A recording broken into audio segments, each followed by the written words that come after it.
What's up, everyone? Welcome to another Thursday night rundown. Hope you're doing well. Hope you've had a good week. It's finally Thursday. We're almost there. We're almost to the weekend, and we got a lot of good things to talk about. A couple funny things that I saw a lot of people raging online about that I thought was hilarious nonetheless. Not really. It's kind of ridiculous. A couple cool things that I did see that's worthy of talking about and discussing. And then, of course, we can wrap it up with some everyone's favorite Star Wars news and Star Wars discussions, which are always fun. But I want to say hello to the chat. Saw a couple people already here. We got Knight Ronan, channel member. Hope you're doing well. Candeezy, hope you're doing well. Another channel member. We got Scott Davis, my friend. We got your boy Mirage, Cage, and Corey. Another channel member, Pops. Hope you guys are doing well.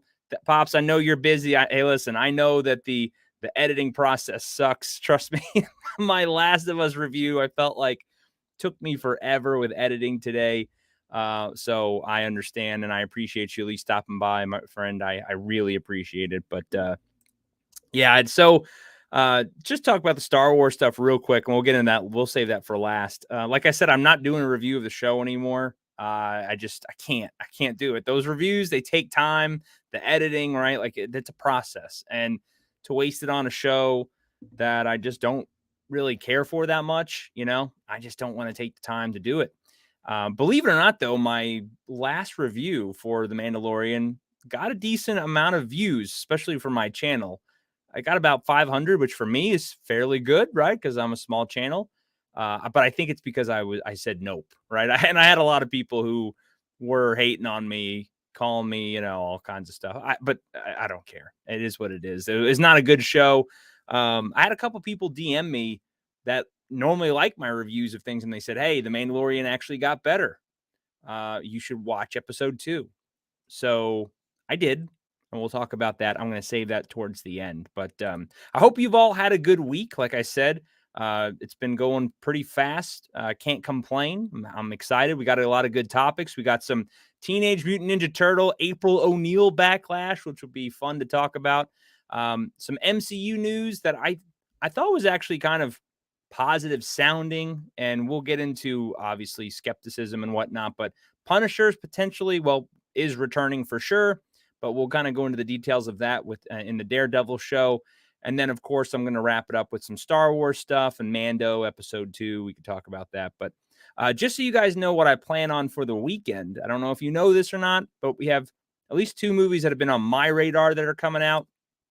65 is coming out this weekend. I think it actually comes out today with Adam Driver, the dinosaur futuristic movie. It's not really futuristic, but looked good. I don't know, though, if it's going to do well. When I've looked up from Rotten Tomatoes, I can pull it up really quick. Obviously, the lovely critics who don't know what they're talking about 90% of the time are hating it. The audience scores so far, from what I've seen, it's been okay. But I don't know. I haven't really heard that much hype about it. The trailer looks good. I think it's just going to be a very mind-numbing, just fun movie. You know what I mean? Like just an hour and a half of a guy running away from dinosaurs, which I'm fine with because I like those kind of movies. It's got dinosaurs, and it's something different out of Jurassic Park. It's sci-fi related, but just to pull it up real quick so you guys see where it's at right now. And again, I'm not trying to read these reviews because I kind of want to go in as blind as possible to this. But as of right now, it looks like it's got a 60% audience score and a 29 critic score. So again, I'm looking forward to it. I think it's going to be fun. I think it's going to be worth at least going to the theater and seeing. So that's one on my radar that I plan on going to see this weekend. And then the second one is going to be Scream 6. So I am a avid fan of the Scream franchise. I don't know if any of those reviews out are as of yet. We'll pull that up real quick. But I'm an avid fan. Oh, God, that face. Jesus. It's kind of scary. Okay, so I don't count 100 because it says less than 50 reviewed from audience. But 78 critic score. I'm a fan of the Scream franchise. I originally liked the last movie. It was okay. But, as time went on, the ending and the reasoning why all that happened, it's a little, little kind of cringy the reasoning behind it happened. But overall, I like the Scream franchise. So they're going to New York, so who knows what it's going to be. I think it's going to be a mess, to be honest. I don't think it's going to be a good movie. But nonetheless, I'm excited. I love horror movies. Scream's one of my favorite franchises. And yeah, so those are two movies that I will be seeing this weekend. And then I will have reviews out probably the latest Monday. Just to kind of give you guys a heads up too, next week, I will be going out of town Thursday morning. So I will not be able to have a live stream Thursday night, but I will have some pre-recorded stuff that'll come out throughout the weekend. That way you guys have some reviews and whatnot for me to cover. That way you just have some content coming out while I'm gone. And I won't be having a members live stream next weekend as well because I will be out of town. So just for all of you that are here and you could see that or know that up front, but see what a couple of you guys are saying in the chat. Candeezy says, I am bummed about the Daredevil Punisher stuff. I really enjoy the Netflix shows. Unpopular opinion, Iron Fist was my favorite out of the four. The Netflix shows fantastic. They were really great shows. And I mean, if they went back to, which we know is never going to happen, but if they did more of the grittier stuff like that, I mean, we wouldn't have the problem that we have now with a lot of things Marvel. And that's where we're going to talk about that topic coming up. I don't think they're going to be able to do it justice. But what John Bernthal said about the character coming back and how deeply he feels about it, there may be some hope, but I don't know. I have no idea. So we're going to have to wait and see. Pop says, yeah, 65 may be too toxic for critics. Probably so. I would put it past them. They're very, very, they're very sensitive people. And Scott Davis says, ouch, but still want to see it. Yeah, I don't care about what the critics say, right? Like, yeah, if I want to see a movie, I'm going to go see it. 65, the concept looks fun.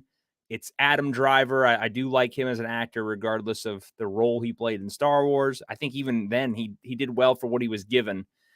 So I am excited about it. It's dinosaurs. It's sci-fi. I think it's going to be fun. But like I said, I'll have those things out for you as soon as possible. Hopefully by Monday, if not Tuesday, the latest for those reviews. Night Ronin says, Drunk 3PO like 65. Okay, yeah, I think most people will. Like I said, it just depends on if you like that kind. I think it's going to be just a mind-numbing, shut-off, just chaotic movie with dinosaurs, which I'm all about. Like I said, I don't need that movie. Doesn't need to be super intellectual. It's about dinosaurs chasing you. It's pretty simple concept. But so let's get into our first topic for the night. I thought this was pretty hilarious how I saw this becoming such an issue. And it's the same old that we normally see, right, with what's going on. Now, if you didn't see my last video that I put out yesterday, I am not a fan of what's his name? Rogan, who's doing the Teenage Mutant Ninja Turtles. What's his stupid name? You guys know what I'm talking about. Seth Rogen. There you go. I hate him. I can't stand him. He's annoying. His laugh makes me want to smell. I am not a fan of what he does. Now, there are some things that he's tied to that I really do enjoy. I loved Invincible. I can't wait for a second Invincible. But then there's some things like Santa Inc., some other movies that he's just bombed at. Like, it's just very terrible. This, I did see a lot of people enjoying this, and I think it's because of the art style. Like, it's very similar and reminiscent to Enter the Spider-Verse. So I think that's why a lot of people are like, this is appealing to a lot of people. Personally, this is not for me. I'm not the audience, so I'm not really up in arms about this, right? This isn't, if I want to watch a really good Teenage Mutant Ninja Turtle movie, I'm going to watch the original from the 90s, the live action one. Like I think it was even the 80s at that time. I think it was late 80s, early 90s is when that came out. Love that movie. That is a fantastic movie. And, this is just not for me. So we're going to get into a couple of the April O'Neil controversy here in just a second. Mirage says Netflix had those real brutal shows for the Defenders, Punisher, Daredevil, both really good. Yeah, I agree. Those Netflix nailed those shows, nailed them. And that's what I think is going to be the biggest issue when we get to that topic. And Marvel, they have to compete against what those shows were before because there's already a precedent set. So, and do we think that they're going to be able to top that? Probably not, but Night Ronin says, yeah, Santa Inc. was disgusting. I never watched it, right? I saw the previews. I was like, this isn't for me. This is not my kind of show. This is dumb. It is what it is. Cajun Corey says, yes, Seth Rogen is way overrated. Never found it funny. There's a couple things in the past that he's been in that was funny. I'm not going to sit there and completely say that he was never funny. There was a couple things that I did find him funny in, but overall, for the most part, pretty miss. Like it's not for me. What's up, Flaccid? Hope you're doing well, man. That was so much fun on your channel. That was a blast. I completely this weekend I should be free to come back on the channel. So just DM me and let me know. But that was so much fun. If you guys are not subscribed to Flaccid Phoenix, go check them out. They do a great live stream over there. It's so much fun. If you like crude humor, if you're okay with not getting your fifis hurt and you just like some, just kind of letting it rip entertainment, I would check them out. That's the place to be. So Santa Inc. meets the TMNT. Yeah. Again, this is just not my cup of tea. That's why I'm not really that upset about it. Now, the April O'Neil, like this is what everyone was really up in arms about. I saw the whole controversy on Twitter with Angry Joe going after like Eric July and what's her name, Melanie Mack, having that big, Twitter issue. He's calling them all kinds of names and stuff. That's not surprising with a lot of those people, like very far leftists, right? That's just what they do. But at the end of the day, this depiction of April is 100% wrong. We all know that. It's another very pure example of race swapping for no reason. It's bait, right? Because even if you were going to race swap, which there's an article that I'm going to pull up here in just a second that shows you how much race swaps happen, especially with beloved redheaded characters. And she became a beloved redheaded character from the cartoon, the 90s cartoon. But the fact that if you're going to race swap her, which at this point, again, I'm so used to, I don't even care anymore, but why not make her attractive? Why do you have to make her a fat, like, pig? I don't understand that. Because she looks like a fat homeless person. I just don't understand the necessity behind that. And I think just the rumor is, I don't know if this is true, so take this with a grain of salt. Apparently, one of the turtles might turn out to be gay. So if you've always wanted that in your Turtles show, well, it's coming. So, yeah, I don't know. I don't know if that's true, though. That's just what it's apparently rumored to have happened. But again, we understand why they do that with these shows. They do this because this is, and I just did a video on the whole Seth Rogen not being able to take criticism thing. Well, this is their armor in front of that. Because if you criticize this in any way, shape, or form, it's all automatically, well, you're an ist, you're a phobe. It's not on the content of the work, when right there, like, it has nothing to do with race. They could have made her attractive. They could have made her very attractive. They chose to make her look like a yellow bag of trash, almost school bus shaped. So they did that on purpose. So if any criticism that you throw out now, they go, oh, well, now it's just haters. Because this is already getting a bunch of attention and people are hating this, what are they going to say? They're going to say when this movie comes out, because this is a movie, rather, this is not a TV show. When this movie comes out and it doesn't do well, if it doesn't do well, I won't say that because it may. But if it doesn't do well, what do you think they're going to say? It's review bombed. They're going to say it's review bombed because of the haters of O'Neil, of this situation. So it is what it is. This is what they do. We understand that, like I said. And that's what I was getting at in my Seth Rogen video, is they do all this stuff and they don't like the criticism. And that's why they lean so left, is because they could fail at their jobs. They could do horrible work, and it's okay because they're going to consistently get work time and time again because they fall into the narrative and they fall into that scope that they're looking for, right? They're going to toe the line. They're going to do this kind of stupidity, and they're going to push those narratives, and they're going to do exactly what the agenda wants them to do. So they're never going to fail. I mean, they may fail like at the box office and critics might rip it apart, but they'll still always have work because they're protected by it. What's up, David? Hope you're doing well, my friend. Glad you could jump in and hang out with us tonight. Another channel member of mine. But yeah, talking about the Teenage Mutant Ninja Turtle April O'Neil debacle. A lot of people were upset about it, and because she looks like a big bag of yellow trash. Yeah, April shouldn't look like Whoopi Goldberg. I 100% agree. And they go into it, like I said, in this article here. I think they touch on it. They show a very good depiction. So obviously, this is what she looked like in the 90s cartoon. Now, it's not always she's looked like this, but she's always been white. Eric July does a fantastic job.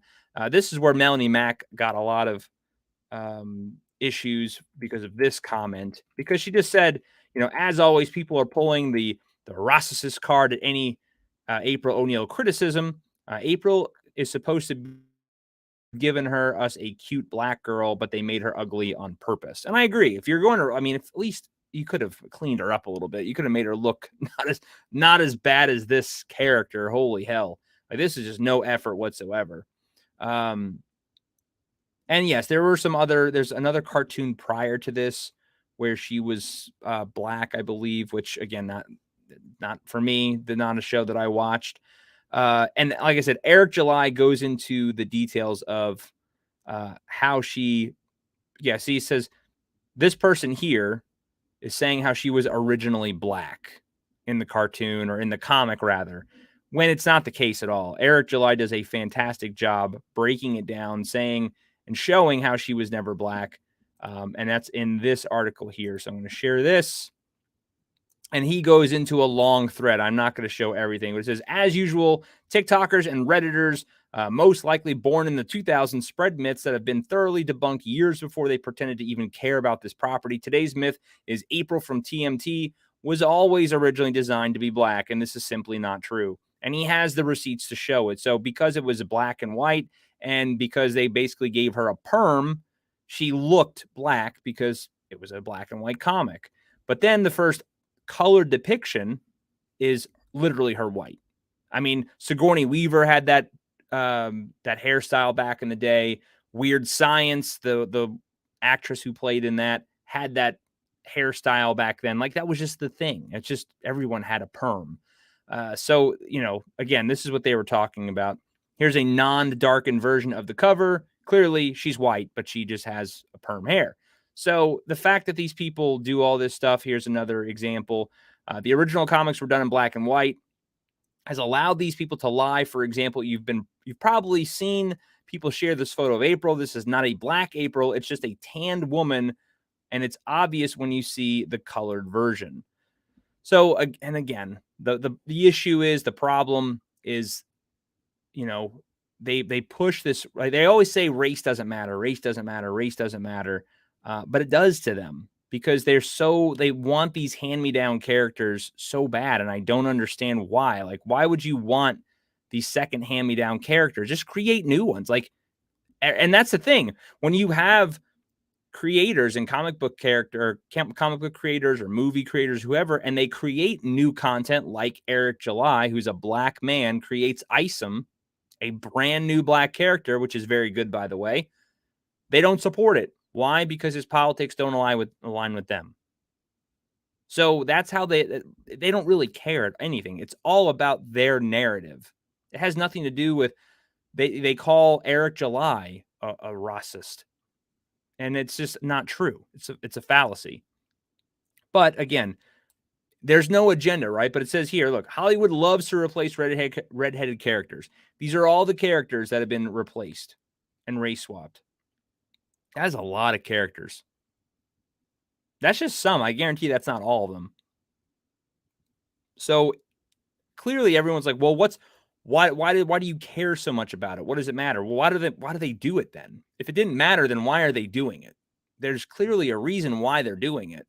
You could create new characters. They could start from the ground up, but they don't want to. Let's see what some of you all are saying in the chat. Yeah, David says, why does everyone think that only black people had perms? That's a good point. I think that shows a little bit of their own. Yeah, perms are an extremely 80s thing. There's plenty of people. It's like it was everywhere in the 80s. Yeah, Sigourney Weaver played a black woman because Zool sounds too black. Yeah. Kevin Eastman, girlfriend at the time, was the inspiration for April O'Neil. Yep, I agree. Yeah, Eric is super dope. I bought Isom. Eric's the Isom. I really liked Isom, and Eric is very knowledgeable when it comes to comic books. Pop's very knowledgeable. MVP Max Von Priestley, very knowledgeable. And there's a lot of people out there who know their comic stuff, and those are the people that I listen to and trust when it comes to this stuff. Not these kids that were born, 2005, and they're trying to tell us what everything's been since they saw it. And David says race isn't integral to their character, but why is every black character their race is integral to? Exactly. If that's not the case, dude, you nailed it. You nailed it. What's up? Let's be frank. What's going on, man? Thank you for stopping by. Great channel of yours. I've watched you for a while now, especially back in the day. So appreciate you stopping by, hanging out with us. Got a lot of stuff that we're talking about, a lot of the cultural war nonsense that goes on, as you know. But thanks, man. I appreciate it. I see you sharing my stuff sometimes on Twitter, so I definitely appreciate it. But yeah, this is the type of stuff that we're talking about. And again, if it's not a big deal, then why do they push it so hard? Why do they erase these characters? And it's easy, like they say it's not a big deal, but when you grew up with a character for so long, when you have an investment in a lot of these characters, to change them like that, it does bother people. It is an issue. It sucks. You know what I mean? Because you've always, if, for example, the Ghostbusters, right? One of my favorite was always Winston. I've always loved Winston. If they changed Winston, if they redid it, which they never did, but I'm hearing right now in like the new Ghostbusters coming out, Winston may not come back. And if you've watched the Ghostbusters and you see how it's set up, that's not good. Winston he's an integral part of the Ghostbusters. You can't switch him out. You can't change him. He's an integral part. When you grow up with these characters, even the best one is what's his name? Oh, I can't. It just lost my head. But anyway, getting back to this, like I said, changing these characters around that you've known for so long and that you grew up with and you read about, it does suck. Because it's like, why do you have to hand them down? Like, why? There are a lot of good, already originated black characters that have been ignored for a very long time, but they don't want to create stories of them. That's hard and difficult. They have no creative bone in their body. They don't know the creative process. They just want hand-me-down stuff. It's easy just to race swap, slap them up there, and it's just feeding the masses like clapping seals. It's just, oh, here, this will make them happy, shut them up, and move on.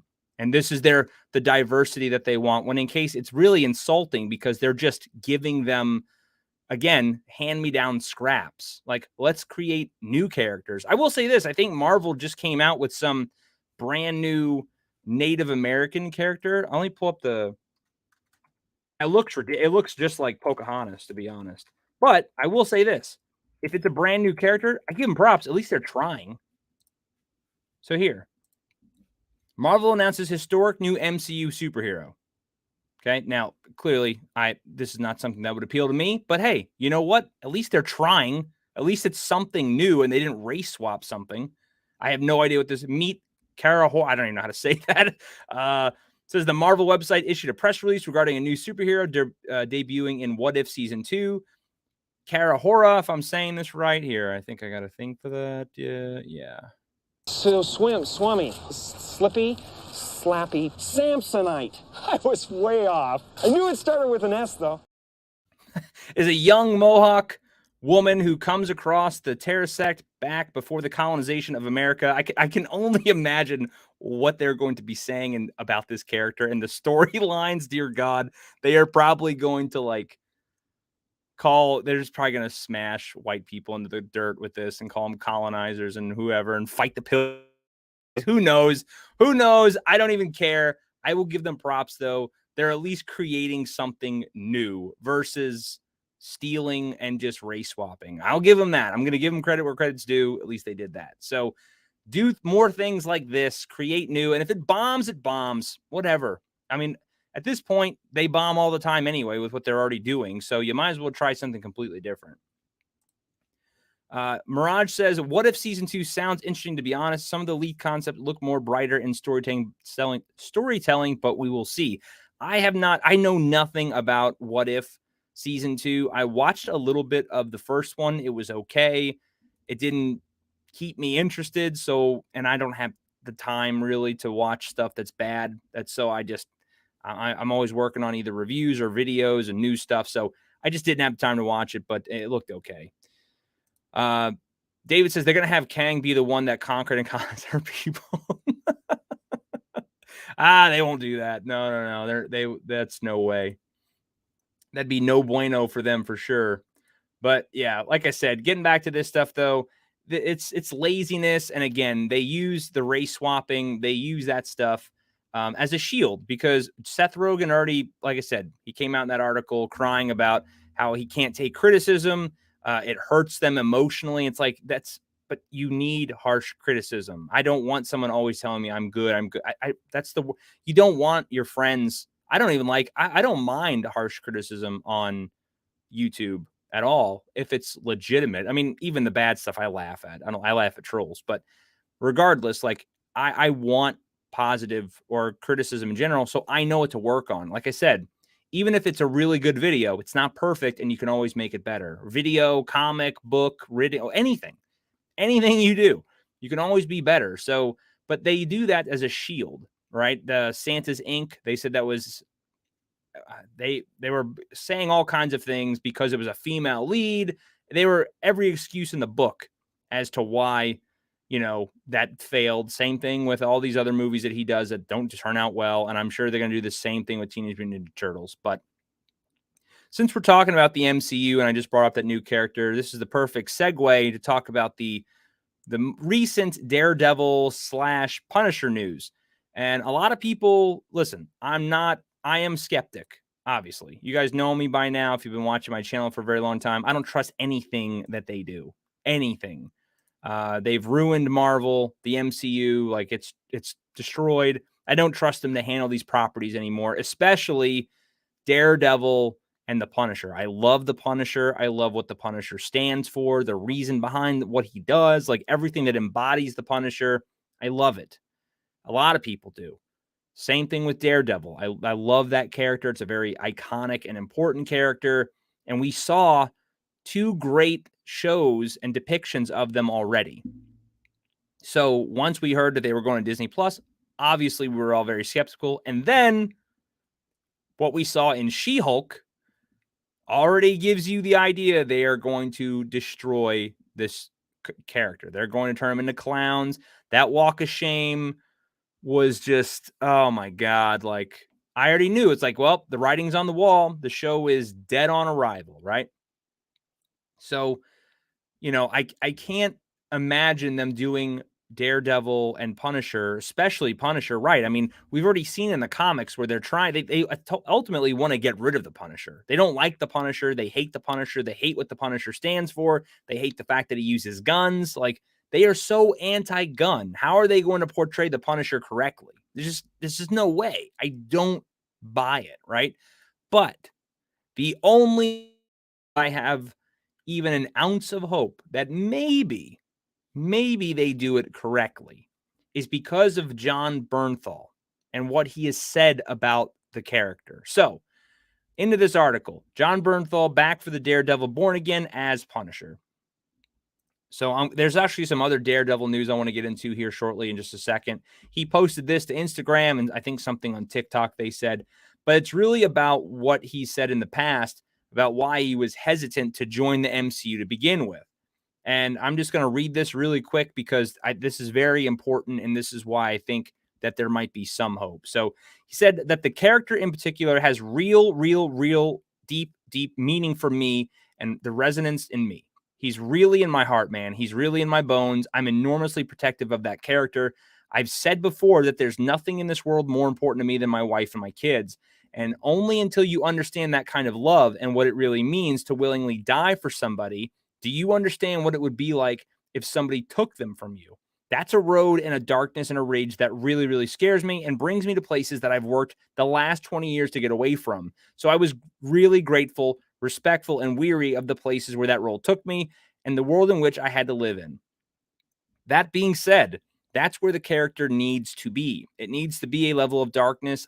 I think if there's any let up on that character, you do a disservice to the character, to every iteration of the character, to every comic book that's come before, to all the unbelievable fans of the character. This character means so much to people in the military. So, like I said before, it's not about whether you do the character, it's about whether you can do it right. And I'm only interested in doing it right. So, seeing that, hearing that kind of stuff gives me a little bit of hope. Now, unfortunately, we've heard things where like Vincent, again, another name that I hacked even in my video. I don't know how to say his name. Gomer Pyle, Vincent D'Onofrio. He's been in Law and Order, all kinds of things. But the Kingpin, he said, quote, about the show coming up. It's going to be very, very cool. Very different than the Netflix show, which was, as we all know, amazing. Yet this is brand new and really smart, and we are going to surprise everyone with it. And yes, it's going to be really cool. Now, I don't know how I feel about that, but the way that John Bernthal loves this character and holds it so near and dear to his heart, and the fact that he signed on and agreed, because it says here, back in 2021, John Bernthal mentioned he was hesitant to join the MCU because the MCU takes a lighter approach to the material than the Marvel Netflix show. So it appears whatever Feige and Marvel Studios pitched to get the Bernthal to return is a respectable take with the actor. So I know a lot of people are giving a skeptical. I am still extremely skeptical because you never know, right? I based on what he's saying, and if you've ever watched like his podcast or listened to him off the record, like just talk, John Bernthal is like just a real dude. He's a real dude who made it in Hollywood. Like he's a kind of he was a bad dude too. He'd fought all the time, right? He was a rough guy. It reminds me of like people back from growing up in Brooklyn, New York, like the fights and stuff like that's just what he reminds me of. So it doesn't remind me of like a soy Hollywood kind of guy, right? Not any of that. So I would have to take him for his word. You never know. Money is big money, and sometimes that money looks really good. Or they could say, yeah, we're going to do this, and then they swap it, right? And they, after you sign a contract, you're obligated and you're stuck. So I don't know. I can't 100% say that it's going to be, that I'm not like running to go watch this, because no, not at all. This is something that I will probably let pan out and hear what others have to say and then check it out. Maybe I'll do a review depending on the people that are, interested in watching it. But let's see what a couple of you all are saying in the chat here. Yeah. Night Rowan says, yeah, the Punisher show was amazing. It was so good. And I really wish Netflix, man, that's why, God, the stuff that we could have gotten. Yeah, the cucking of the Punisher. Yeah. In the comics, they got rid of his guns and his iconic skulls. I did see the latest ones where he looks like almost a ninja or something, right? The skull's really weird shaped. It's hard to, it's obscure. You can't tell what it is. And I think, didn't they give him like samurai swords? I don't know. Mirage says, yeah, John Bernthal did say that in order for him to return the Punisher would have to be the Punisher, so we'll see. Exactly. Yeah. Again, like David said, everyone has a price as well. So we thought that Charlie was the same way, but he's bent the knee since he has no other work. I didn't think Charlie was going to stay the course with Daredevil. I don't think he cares, to be honest. I think he's just, again, he's there for the check, in my opinion. But again, I mean, we already see that now. What they did in She-Hulk, him that walk of shame and all that, man. That was disgusting to see, and I can only imagine it's going to get worse, like I said.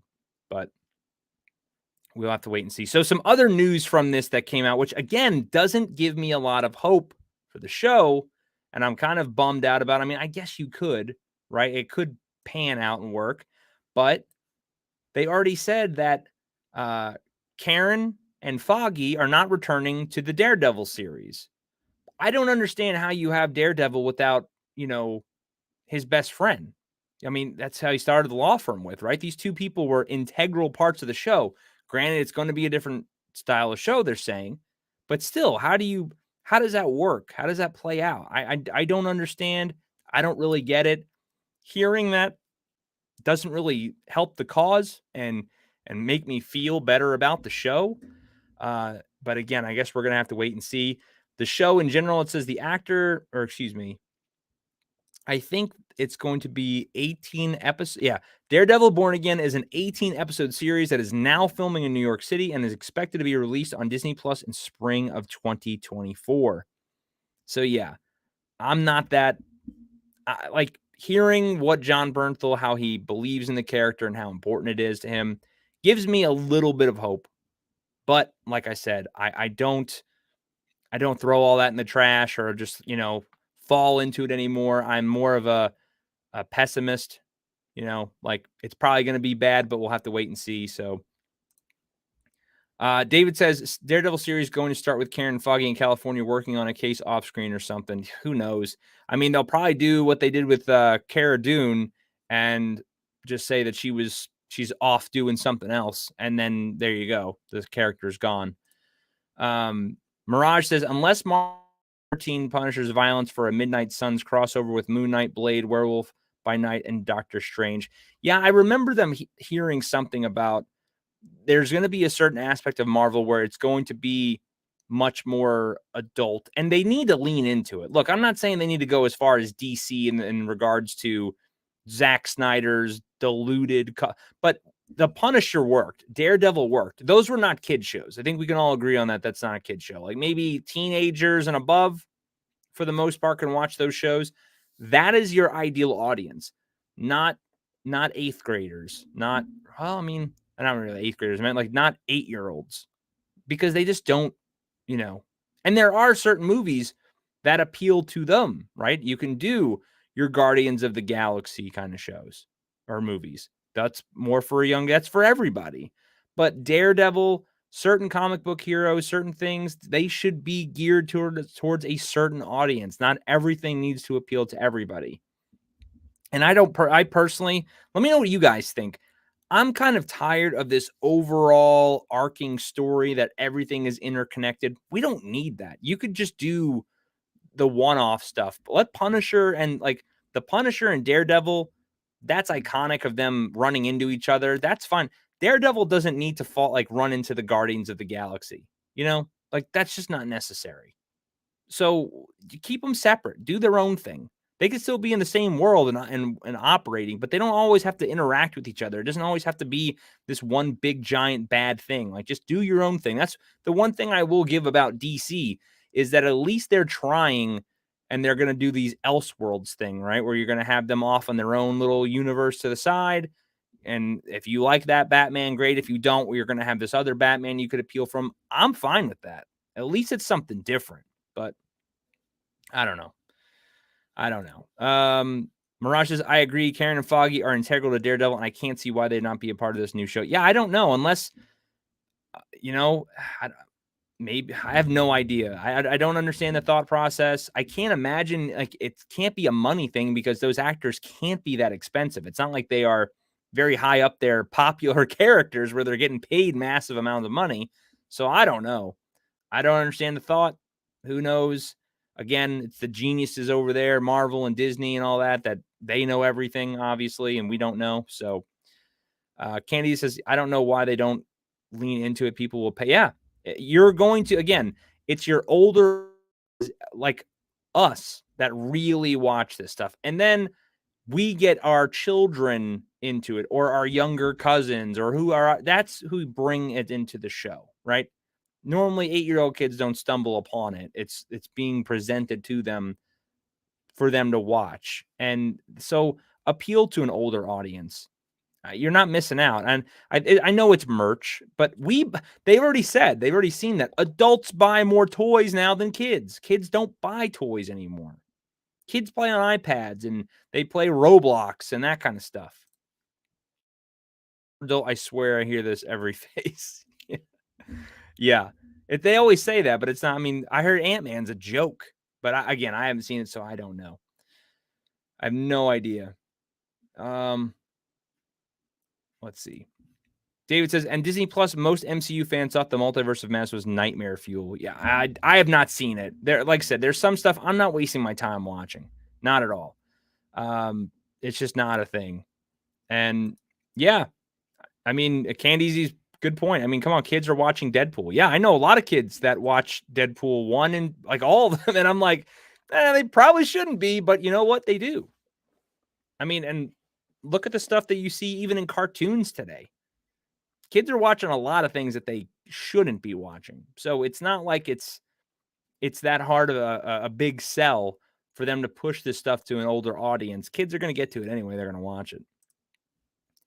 Mirage says, even though I thought Multiverse of Madness was fine, it was still wasted potential for Marvel, which is why I had major drop in rewatch value. Yeah, I know Ant-Man's doing terrible still, in my understanding. It's just not performing. And they're in a lot of trouble. I know, Kevin Feige's Star Wars movie got canceled, and that's because they're reworking things. I'm hearing the reshoots with the Marvels. We talked about that before, but they said they're cutting tons of like goofy scenes, and the test screenings are terrible. I mean, they have to do something. They said, what was it? I was watching Critical Drinkers stream earlier today. Chris Gore was on there, and they were talking about, or he was talking about rather, they were doing some type of screening, and Brie Larson was there, and they showed like 2 minutes of the Marvels, and they said it was awful, like terrible. And he had heard this from somebody else, so take all this with a grain of salt. But they are saying it's terrible, almost unwatchable. No one even clapped, and no one cares about Brie Larson. Like, Marvel's in trouble. Marvel's in trouble. Look at what's the future of Marvel? They have no idea. They don't know what to do. It's crazy that they have that much source material that they can pull from, and they don't know how to even handle this anymore. They don't know what to do. Look at what the outline of what's to come. They're talking about, and I think Secret Wars now got pushed to 20. You guys might know this better than me. I think they said the Avengers Secret Wars got pushed to 2029 or something like that. 2029. Something crazy that do you care about a movie in 2029? 5-6 years from now? I don't care. Who gives a shit? I want something I'm worried about the next movie, not 9 years from now. That's what I didn't understand about James Gunn and the DC side of things. They have this 10-year plan. What, you don't even know if your number one movie that comes out is going to be successful, and you're doing a 10-year plan? I don't understand that. I don't get it. It doesn't make sense to me.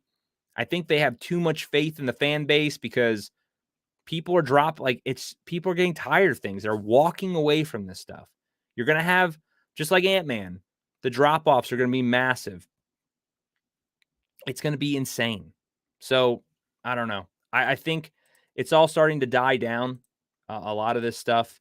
Same thing with Star Wars. We see that, right? Star Wars is in trouble. Star Wars is in a lot of trouble.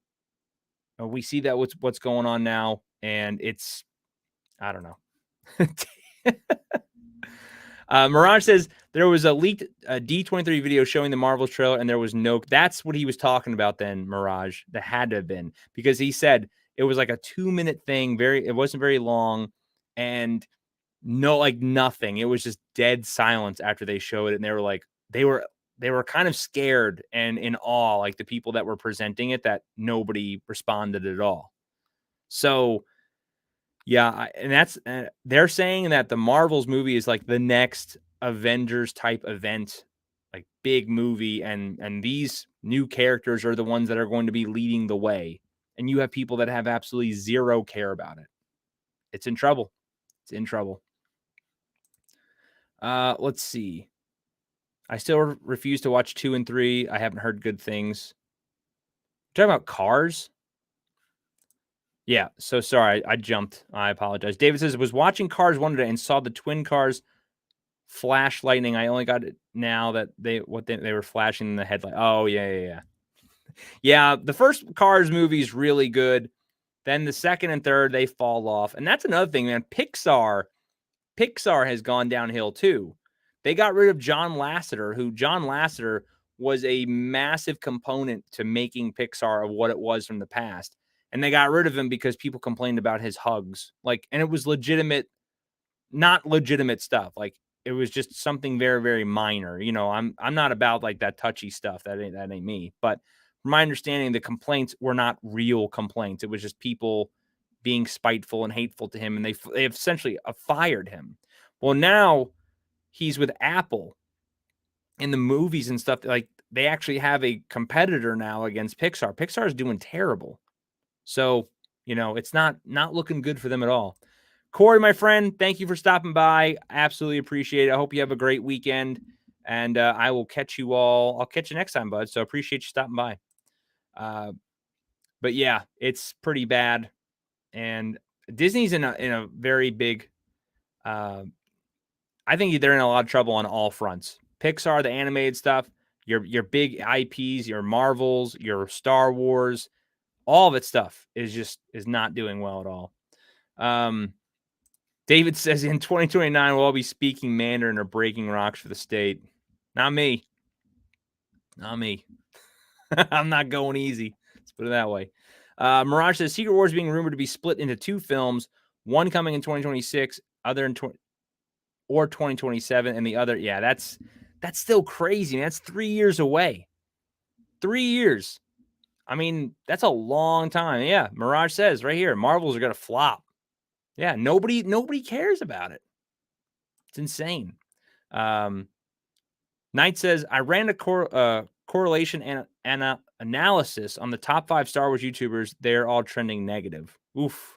Well, yeah, Star Wars is a dead IP. Star Wars is an absolute dead IP. And I don't think it's getting better, especially with Mandalorian. Man, it's pretty stupid. It's pretty dumb. I'm going to get to that here in just a second. But Corey says, I love my 15-minute city, my bug salad, my mandatory VR headset, and the state-mandated boyfriend. Oh, God. You know, you're not wrong, though. You are not wrong. Exactly. Where did it jump on me? Yeah. Going down fighting. I'm not breaking. Flaccid says, have you heard that Mace Windu is going to be in Boba Fett season 2? Ah, man.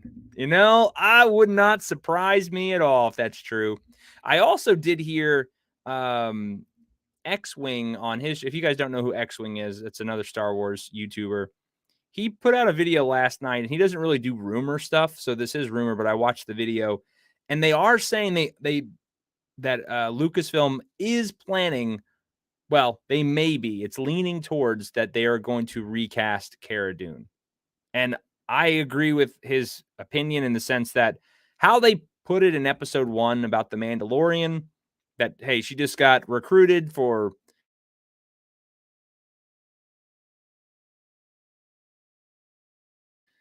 special force. It's an open wound. It's going to piss people off and like just leave it alone. I think people are okay with that. But the fact that you are going to potentially recast her would ignite the fans.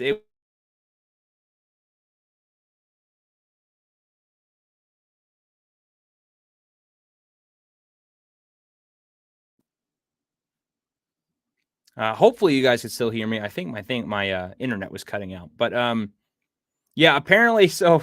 Yeah, isn't he dead? Well, they're never dead. No one's ever dead. Reva should have been dead like 5 times, but she got stabbed like 3. So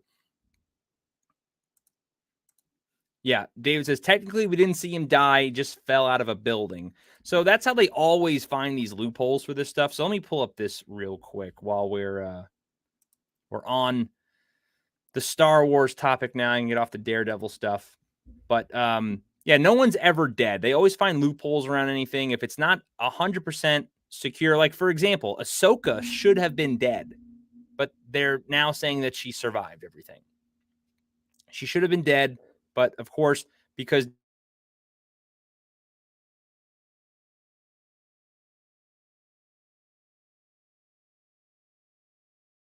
we're going to get rid of it. He's never going to kill her off. It is what it is. But let's see. Yeah, they won't recast what's his name? Mace Windu at all. They'll bring Sam Jackson back, but they're apparently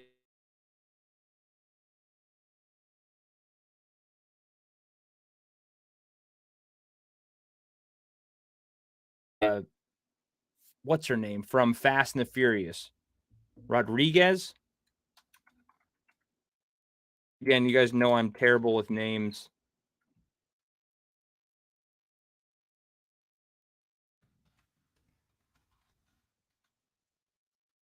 Michelle Rodriguez, that's who it is. Michelle Rodriguez may be the one who might be recasted as Cara Dune. Now, as I said, when I watched his video, it makes sense. Like, it doesn't make sense.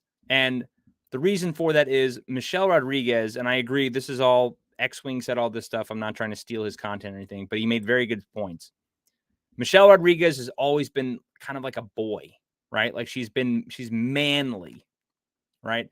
Cara Dune and has still had feminine qualities of her, you know, because that's just who Gina Carano is. She's an alpha female in the sense she's a fighter, like she's a tough woman, but with feminine qualities. Michelle Rodriguez is like more like a dude.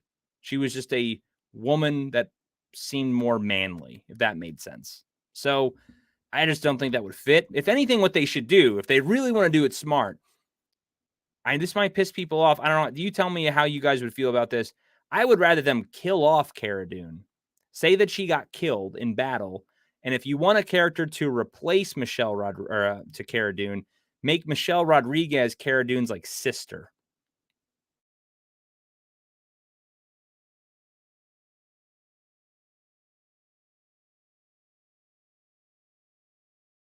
Something that doesn't make sense to me. I don't think recasting would be the right decision, but again, they don't know. The people that are running Star Wars have no idea what they're talking about. They have no idea what they're doing. They don't even know their own timeline. One of them say that everything that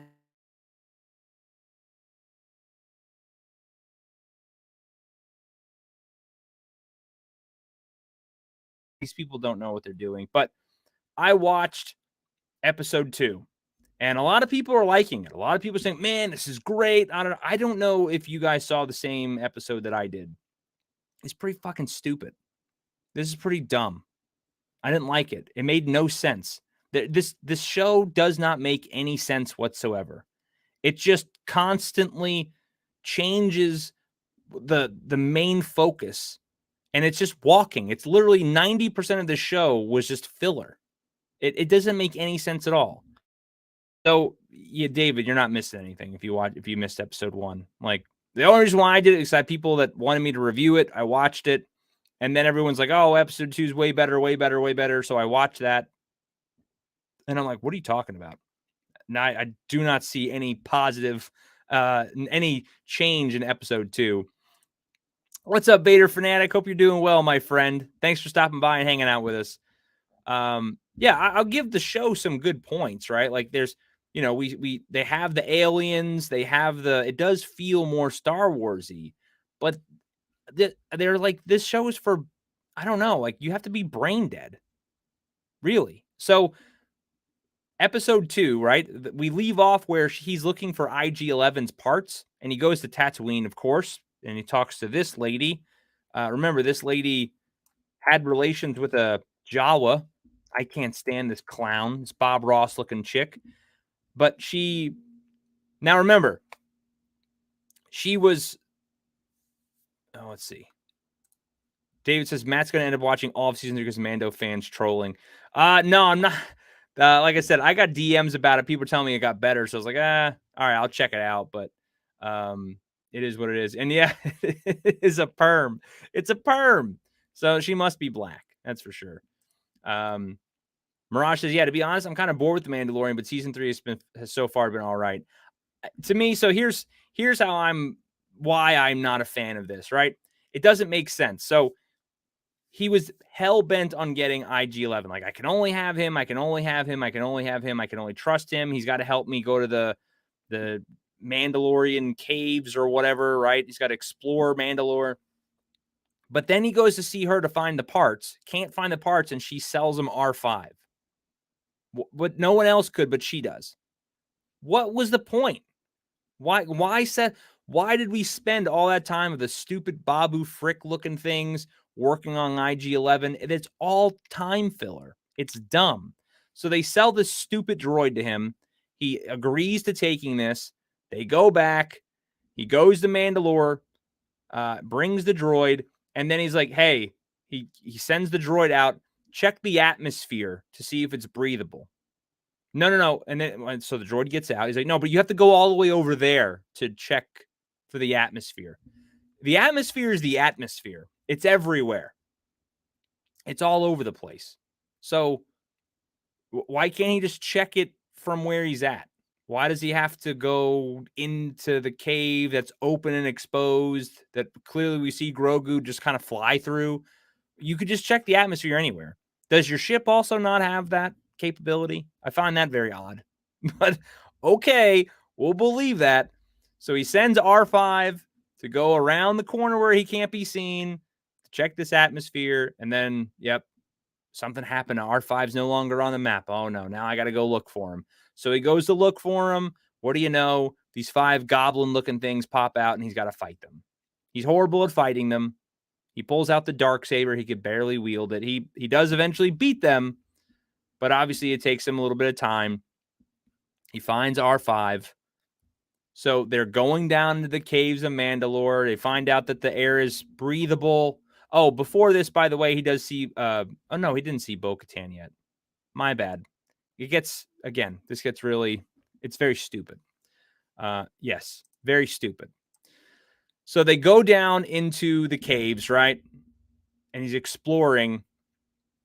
Yeah, Scott says he pressurized his suit before he got out of a starfighter. Why did he care about the atmosphere for at least? Exactly. That was another thing too. Yes, his helmet pressurized. So if it was pressurized, he didn't really need it to be breathable. It doesn't really matter. But I guess. And let me ask this. So all of this time, nobody else ever went to Mandalore just to double check to see if the air was breathable? No one ever had like an idea? No one even thought about it. And if you remember this is where the timeline gets messed up. And I forgot to mention this in episode 1. If you remember in Book of Boba Fett, they said there was only 3 Mandalorians left when they were at the bottom of that space station. And she was working on talking about the Darksaber and all that with Din Djarin. But then the beginning of episode 1, there's like, it's like a whole crew of them now. How did they get so many of these people so quickly? Even if it was 2 years, you've made that many people in 2 years. You're recruiting little kids into your cult. Like, it doesn't make sense. Flaccid says, yeah, the economy of storytelling is horrible. They waste so much time with nonsense side quests and point events. Yeah, it's literally all walking. So we see R5 slowly going around the corner and we're waiting.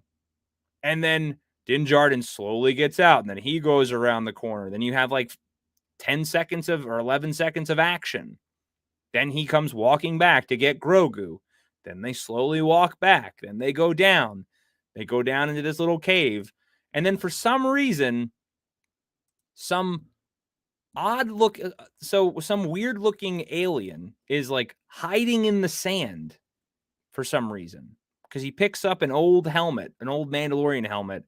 And this alien creature in like some robot suit looks kind of like a robot scorpion. I'm not pulling up. I don't think there's pictures.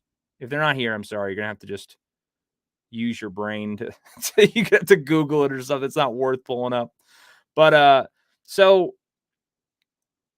this robot looking thing grabs Din Djarin, captures him, and takes him away. And basically he tells Grogu, go get Bo-Katan.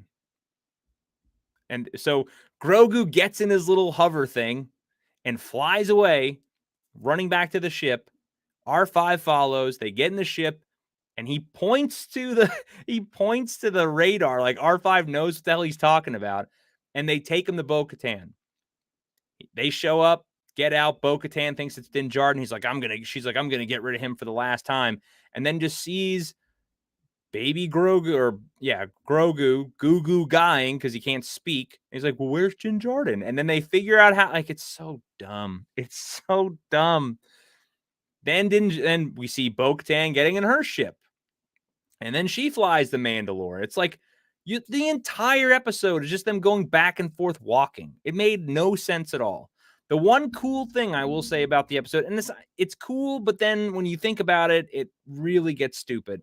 that alien thing that captures Din Djarin, very Jeepers Creepers-esque, like it's like draining his blood or something. It is kind of creepy. But when you look at it and you pay attention to it and you hear the way it sounds and you're looking at the way it looks, it has a very General Grievous style look to it. Even sounds like General Grievous. Like the feet are the same. It's got multiple legs. It's got like one weird eye. It's kind of like an alien in a droid body.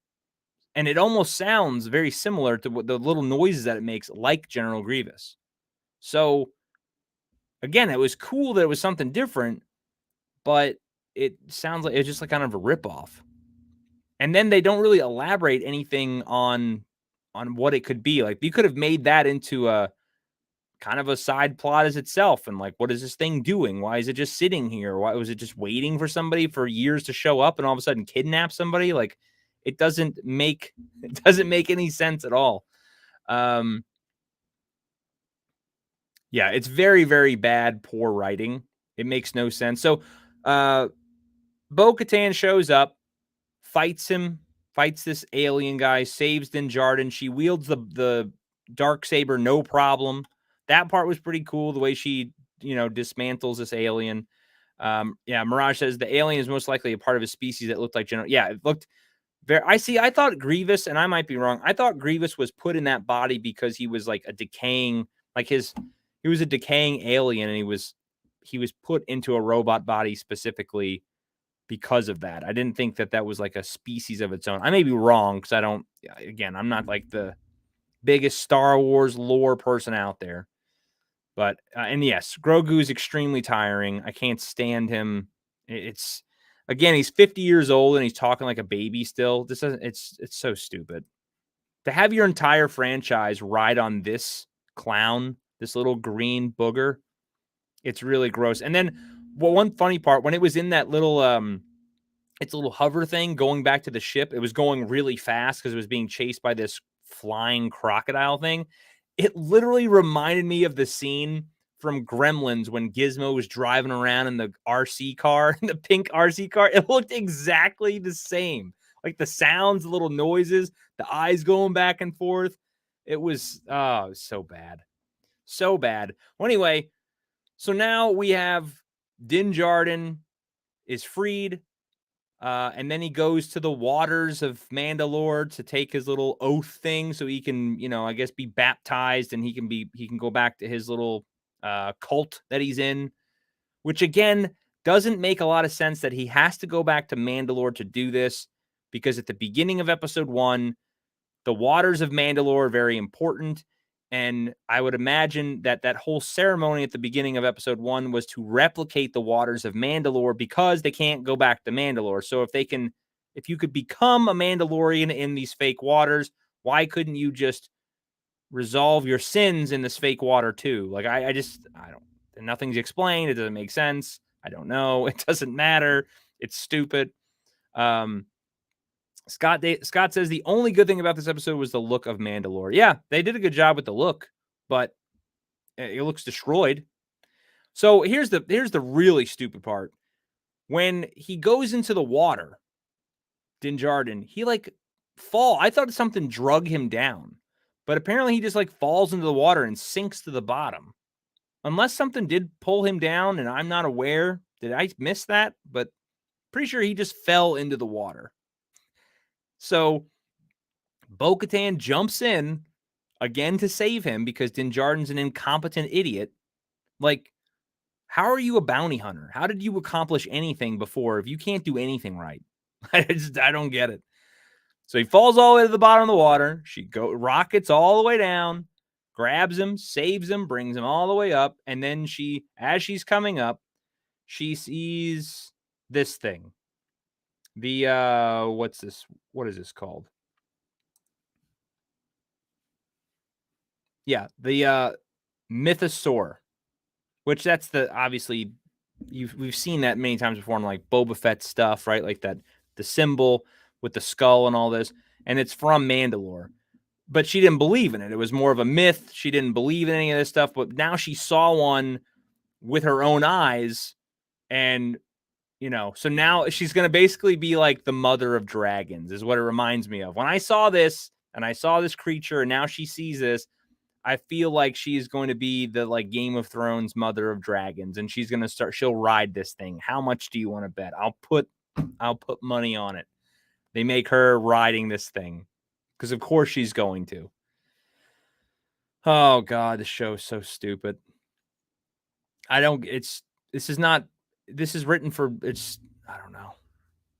I don't want to say it's written for dumb people because I'm not making fun of anybody who enjoys this because it's not written for dumb people. But when you sit and think about it and you take a step back and you really think it over, you're like, man, this entire episode was a waste of time. Like maybe 10 minutes of relevant time, maybe 10.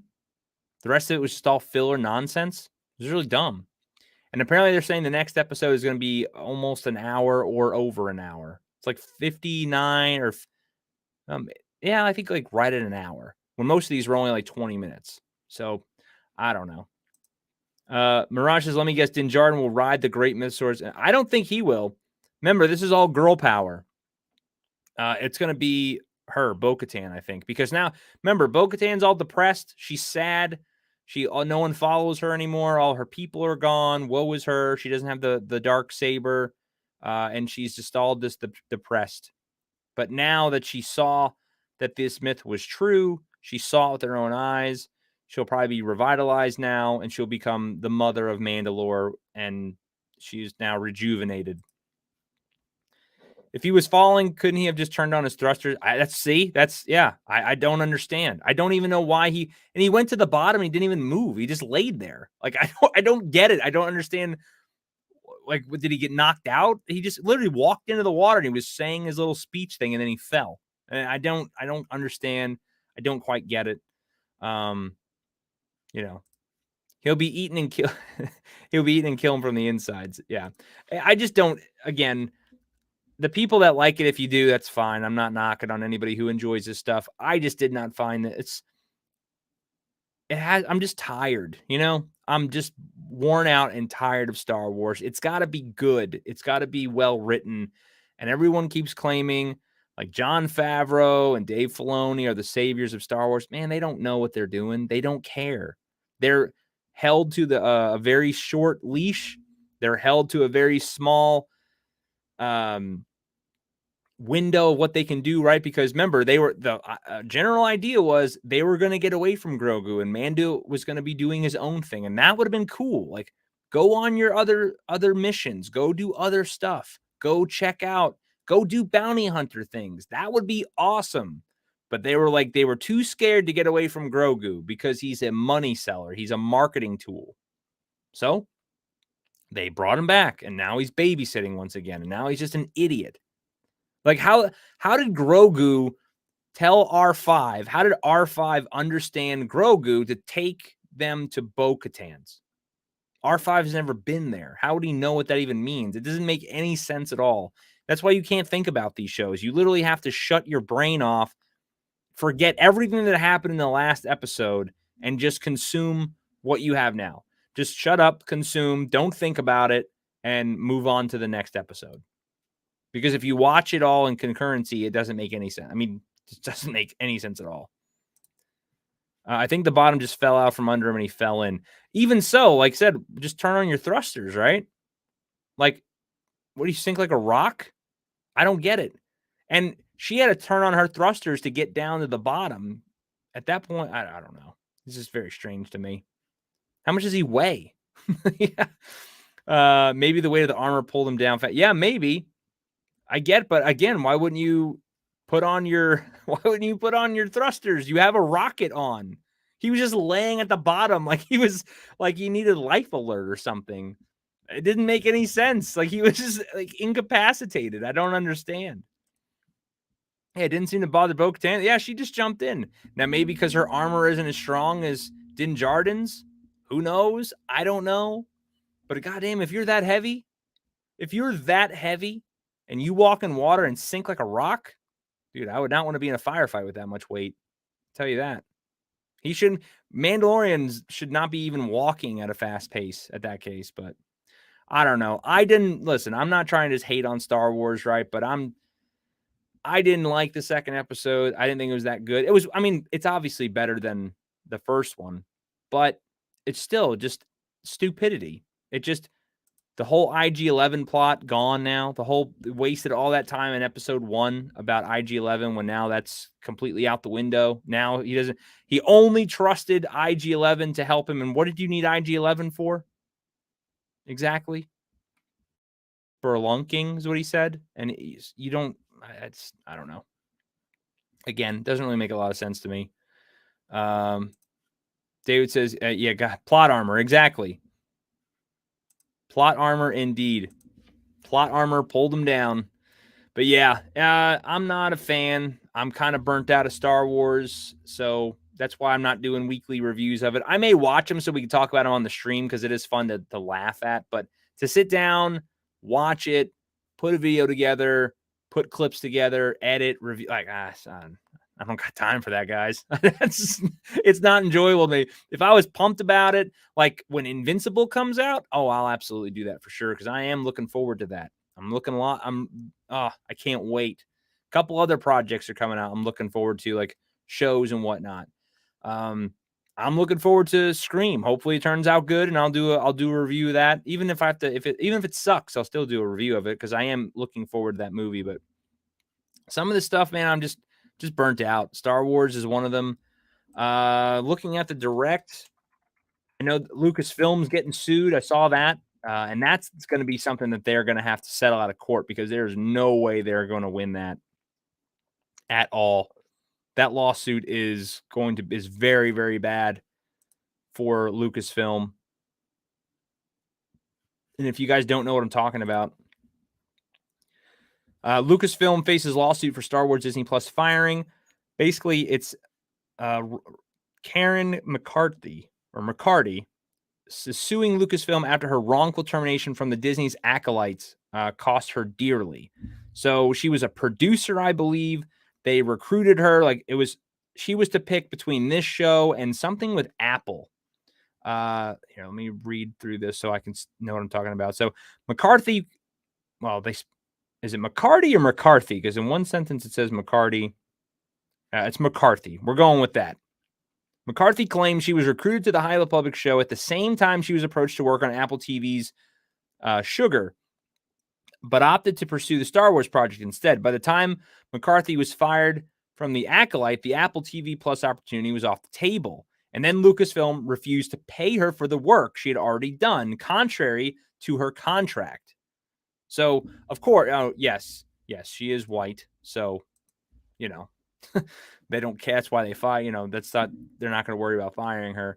But she had a contract. So it says the lawsuit filed explained the reasoning behind the suit as bad faith and wrongful termination cost the producer of significant employment and the income that would have come with it.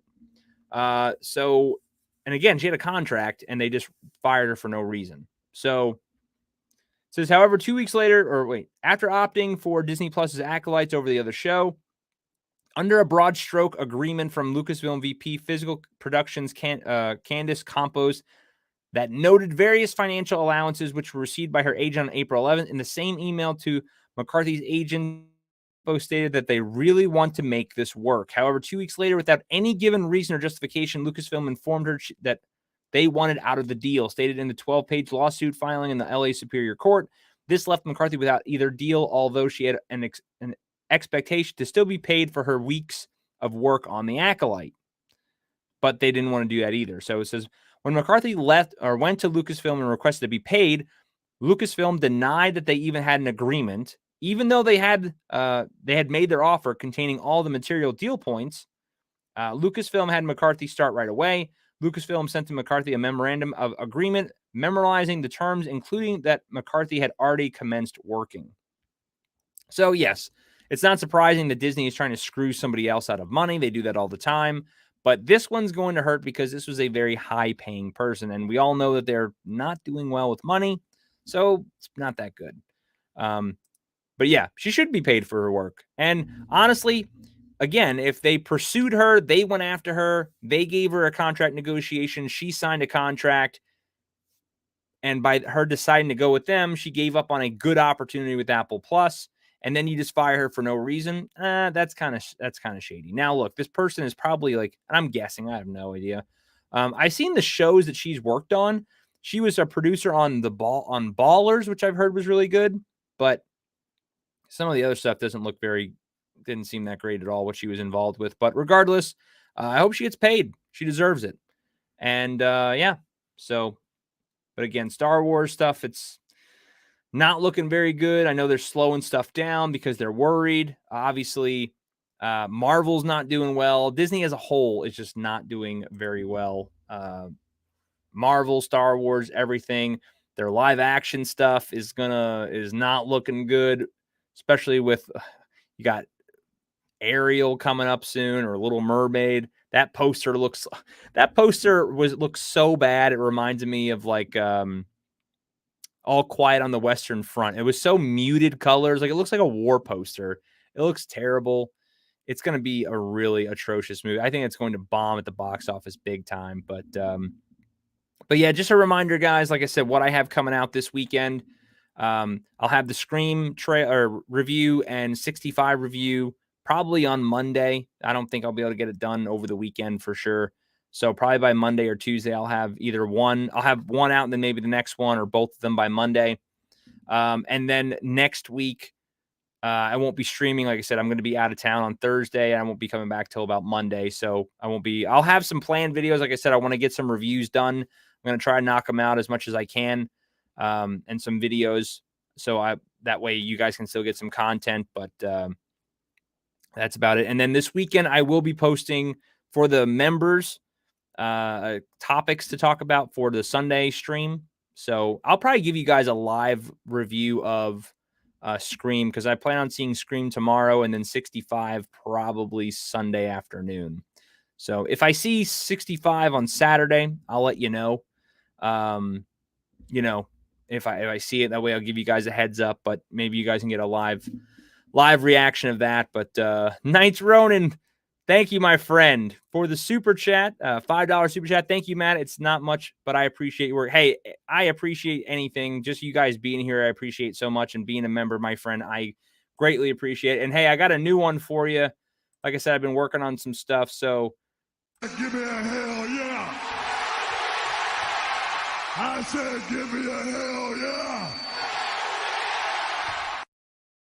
Thank you for the beer money, my friend. I greatly appreciate it. It's going that will be going to that. So I absolutely appreciate it. And I appreciate all of you being here, being channel members, and like I said, hanging out with me. I greatly appreciate it. But yeah, so I'm probably going to wrap it up. Like I said, we're about an hour 30 in, and hell yeah, damn right, my friend. Absolutely. But yeah, we will see. Like I said, for the channel members, keep an eye out. I'm going to post a poll up and probably by tomorrow. That way we can figure out what we want to talk about Sunday morning. We'll have a good stream in that sense. Scott says real quick, I'm seeing the new season of Picard is getting some good press. Who would have guessed that Star Wars? Hey, listen, I agree. I've heard really good things about Picard. Now I'm really behind on Star Trek. Right? I haven't watched Star Trek in years. I'd have to watch like the Next Generation, all that. So there is hope, right? If you give enough crap and it goes down the sinker, listen, that's all we want. If we're very critical of Marvel and all of them, but if they flip the switch tomorrow and they start pumping out good stuff, I'm going to praise it. I'm not going to just sit there and hate on it just because that gets views. I don't care about that stuff. I care about giving you my honest opinion, and I want good stuff. I want to talk about good things and not just hate on stuff all the time. So, it's possible. It's good that the Star Trek fans are able to watch a good show and everyone's loving it. And hey, I hope they keep up. I hope they keep doing it for sure. Candy says, I don't think they'd be able to do a live action Lilo. Could you? Oh God. Yeah. Don't even say that out loud. Don't even say that out loud. That'd be horrible. And thank you, Mirage. A great stream as always. I appreciate it. Like I said, it's good. It's always fun because you guys are here to put input, to have input, to talk, to interact with, and to go over this stuff with me. It's always fun. And I love hanging out with you guys and talking about it. But, probably going to call it there. Again, thank you all so much for hanging out. Like I said, I'll have my reviews out by Monday. I'll have a couple other videos coming out this weekend. And then next week, I'll have some content for you guys as well, too. So You all stay safe. Have a good weekend. Like I said, my members, I'll catch you guys on the Sunday stream in the morning, afternoon rather. And you all have a good rest. Yeah, we have to get you to 100K. Hey, listen, my goal by March is at least 2K. Now, if I can get to 2K by the end of March, that was my New Year goal. So hopefully I can get to that. But hey, 100K, that's the overall plan, right? But hey, thank you all for hanging out. Like I said, I appreciate it very much. Scott, Candeezy, Mirage, Pops was here earlier. David, all you all so much. Hey, I appreciate everything. You all have a good rest of your night, and I will talk to you guys later.